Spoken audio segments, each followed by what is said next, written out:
Indian national Lokdal party ने युवाओं से एक वादा किया है कि इंडियन नेशनल और बहुजन समाज पार्टी की सरकार बनती है, जनता बनाती है अपने आशीर्वाद से, तो हम युवाओं को रोजगार देंगे और जो युवाओं को हम रोजगार देने से वंचित रह जाएंगे उन्हें हम 21,000 रुपये बेरोजगारी भत्ता देंगे जब तक उन्हें रोजगार मुहैया करा पाए।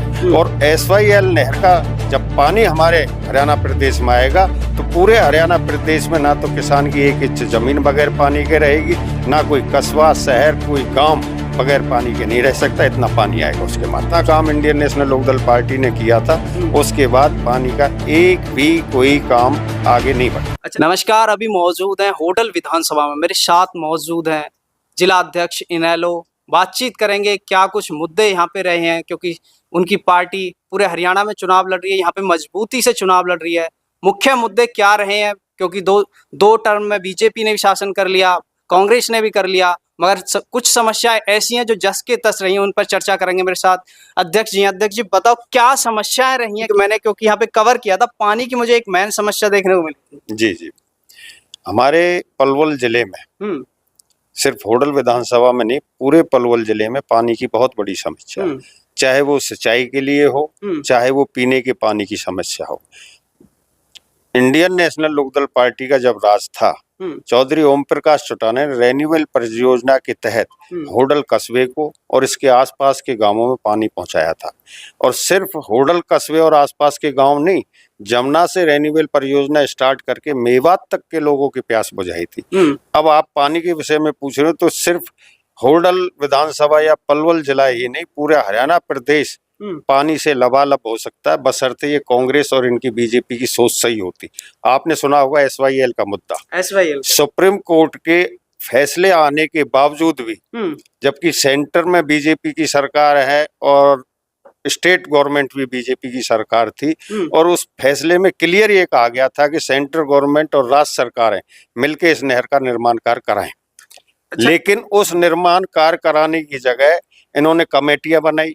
कमेटियां आज आप देख लो करीब 8 साल हो गया, उन कमेटियों का कुछ नहीं हुआ।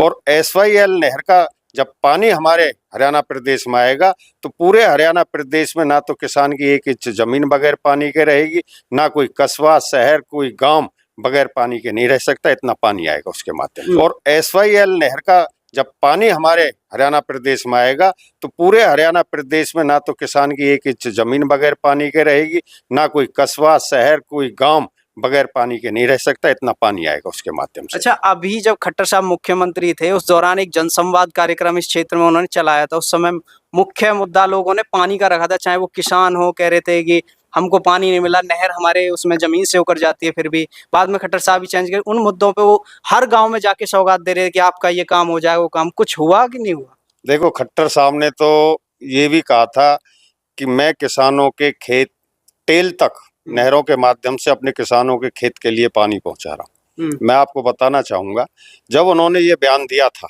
उस बयान के बाद हमारे अंधोक गांव पड़ता है, उसके साथ ही टेल तक जाने के लिए छोटी नहरें थी, तो हमने वहां पे भूख हड़ताल करी। 13 दिन हम वहाँ भूख हड़ताल हमने वहाँ पे करी और हमने सरकार से मांग करी थी कि एक तरफ वो कहते कि हम टेल तक पानी पहुंचा रहे हैं, आप हमें यहाँ के पानी दिखाइए। वहाँ पानी की एक बूंद नहीं, और उस गांव के अंदर इसलिए बैठे थे हम, ना वहाँ जमीनी पानी है और उस गांव में नहीं, उसके आसपास भी बहुत एरिया में जमीनी पानी ऐसा कड़वा है कि अगर कोई पक्षी पी ले तो वो भी मर जाए।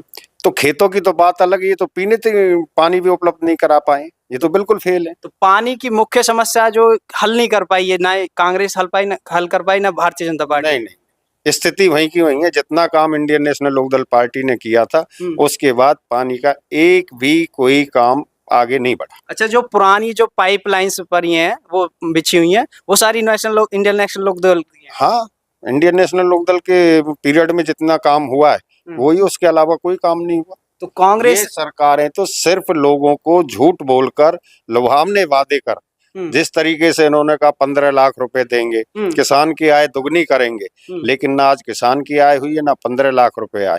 आज हमारा युवा वर्ग रोजगार पाने के लिए धक्के खा रहा, ना इन्होंने नौकरियां दी हैं।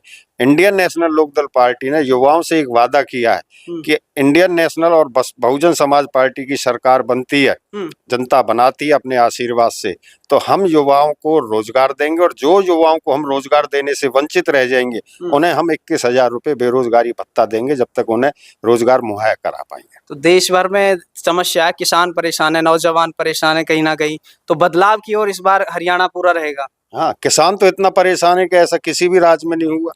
आप यहाँ के देहात गांव में जाके पूछिए कि किसान की बहन बेटियां थानों में लाइन में लग के 3-3 दिन लाइन में लग के जब खाद मिला उन्हें, जबकि इंडियन नेशनल लोकदल के टाइम में गांव में जो गोदाम थे सोसाइटियों के वो भरा रहा करते थे कि किसान को अगर रात को 12 बजे भी खाद चाहिए तो रात को 12 बजे भी वो अपने सेक्रेटरी से गोदाम खुलवा के खाद लेता था। अच्छा, खट्टर साहब को चेंज किया, उसके बाद नायब सैनी आए, उन्होंने एक वादा किया अभी कि हमारी सरकार आती है तो हम एमएसपी देंगे, क्या लगता है ये वादा कैसा रहेगा? मुझे आप एक चीज बताइए, हरियाणा प्रदेश ने नहीं, इस देश के किसान ने 13 महीने आंदोलन किया और उस आंदोलन को इस बात पे खत्म कराया था कि हम एमएसपी का कानून बनाएंगे।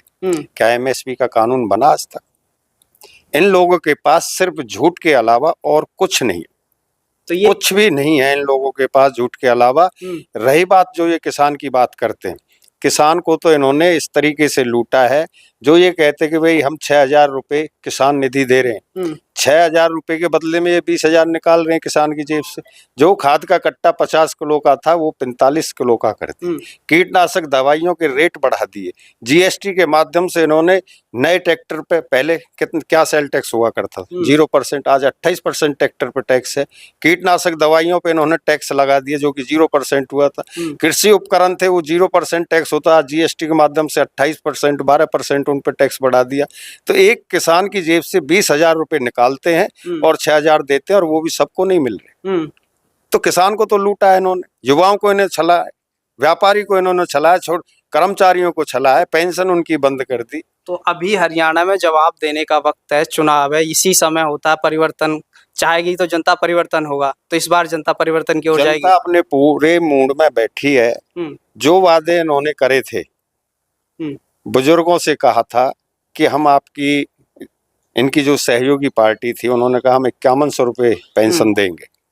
पेंशन देने की बात अलग, आप अगर ऑन रिकॉर्ड देखोगे इन्होंने लाखों बुजुर्गों की पेंशन काट दी आय के माध्यम बना के, जबकि जननायक चौधरी देवीलाल ने 100 रुपए की जब पेंशन बनाई थी उसमें कोई आय का माध्यम नहीं रखा था। उन्होंने सम्मान, बुढ़ापा सम्मान पेंशन के रूप में ये योजना चालू करी थी।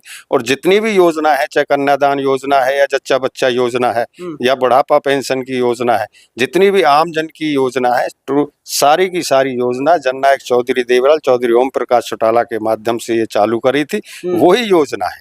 इसके अलावा उन्होंने कोई योजना थी। आज हमारे भाई अभय सिंह चौटाला उसी तर्ज पर जनता से वादा करते हैं कि अगर आप हमें राज सौंपते हो तो बुढ़ापा पेंशन जो 100 रुपए चौधरी देवीलाल जी ने शुरू करी थी उसको हम 7,500 रुपए देने का काम करेंगे। जी, तो मेरे साथ मौजूद थे इनेलो के जिलाध्यक्ष जी, तो बातचीत की, उन्होंने सभी मुद्दों पर चर्चा की।